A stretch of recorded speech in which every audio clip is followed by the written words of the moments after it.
நம்மளுக்கு அதிகமா வரக்கூடிய கமெண்டும் மெசேஜும் இந்த ஒரு இடத்தை பத்தி பேச சொல்லிதான்.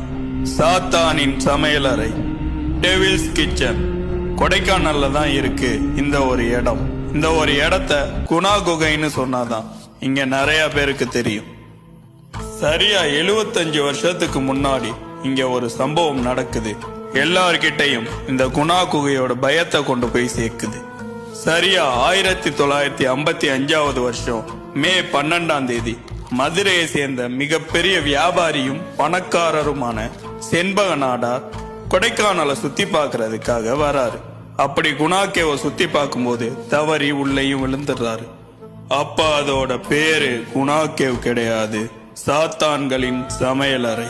சரியா ஒரு நாள் கழிச்சு மே 13ஆம் தேதி 500 அடி ஆழத்திலிருந்து அவரை தூக்கிட்டு வராங்க பினாமா. இவருக்கு அதே இடத்துல ஒரு நினைவு சின்னமும் வைக்கப்படுது. இப்ப நீங்க குணா கேவ் போனா கூட அந்த ஒரு விஷயத்த பார்க்கலாம். இவரை தொடர்ந்து 12 பேர் அந்த டெவில்ஸ் கிச்சனுக்குள்ள உழுகுறாங்க, இறந்தும் போறாங்க. அந்த 12 பேரோட உடல்கள் கிடைக்கவே இல்லை. இந்த 13 பேரை தொடர்ந்து 14ஆவதா ஒரு நபர் இந்த குணா குகைக்குள்ள உழுகிறாரு. வெறும் 120 அடியில மாட்டிக்கிட்டு தன்னோட நண்பர்கள்னால காப்பாத்தவும் படுறாரு. இந்த சாத்தானின் சமையலறைக்குள்ள போயிட்டு உயிரோட வெளியே வந்த ஒரே ஆளும் இவருதான். இதோட பேரு ஏன் சாத்தானின் சமையலறை? இங்க இருக்கக்கூடிய நிறைய பள்ளத்தாக்குகள்ல புகை வெளியே வருமா, உள்ள இருக்கக்கூடிய அந்த குழியில 2 காட்சி அளிக்குமா, ஏதோ சாத்தான் சமையல் பண்ற மாதிரியே இருக்குமா. அதனாலதான் இதோட பேரு சாத்தானின் சமையலறை.